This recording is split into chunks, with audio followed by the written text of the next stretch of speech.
ఏం కనబడుతుంది మీకు? ఇక్కడ హార్ట్ కనబడుతుంది, లంగ్స్ కనబడుతుంది.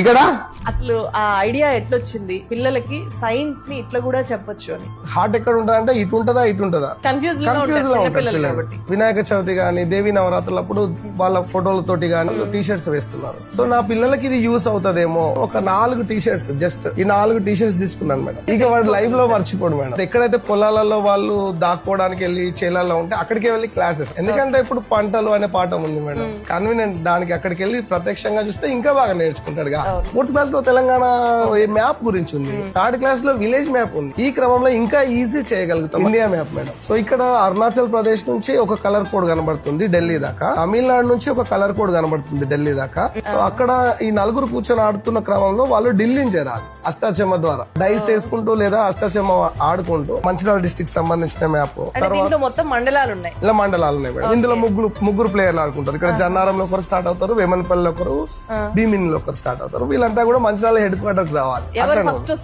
వాళ్ళు విన్ అయినట్టు స్నేక్ అండ్ ల్యాడర్ మ్యాప్ నేర్పించడానికి. బయట ఆడుకున్నప్పుడు ఇట్లా కుంటుడు తోటి ఆడుతూ ఉంటారు కదా, అట్లాంటి ఆటలు చూసిన తర్వాత ఇక్కడ నేను ఎందుకు మ్యాప్ పెట్టొద్దు అనుకున్నాను. వరల్డ్ మ్యాప్ 7 కాంటినెంట్స్ వేసుకొని 5 ఓషన్స్ వేసుకొని గీచాను. ఎగరడం అందులోకి ఆస్ట్రేలియాకి వెళ్ళు, ఆఫ్రికాకి వెళ్ళు, ఒక కాంటినెంట్ నుంచి ఇంకో కాంటినెంట్ తెలిసిపోతుంది. నా 3rd క్లాస్ పిల్లలు కాంటినెంట్స్ గుర్తుపడతా ఉంటే నేను చాలా హ్యాపీగా ఫీల్ అవుతా ఉంటాను. తరగతి గదిలో దేశ భవిష్యత్తుని మనం చెప్పుకుంటూ ఉంటాం కదా, దానికి ఇట్లాంటి టీచర్ల వల్లే సాధ్యమవుతుందని అనిపించింది.